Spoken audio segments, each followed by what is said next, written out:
how to hide message button on Facebook page. Firstly, you need to open up your Facebook page, go on the three dots right here, take on your menu right side, go on page, and right from here you need to choose up the page that you want to take off that selection. Right from here, as you can see, you have many different options on which you can take off that site. Firstly, what the most important thing it is on that selection, it is by going right down or simply taking edit page on that selection.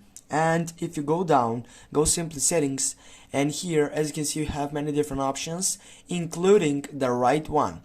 The right one right here, it is by general. Just type on the first selection, and from now on you're gonna find out that selection, which is by scrolling down, taking to the main point, which is on Messenger, and if it's turned off, just go on that side, and from now you have hide your message button on Facebook page.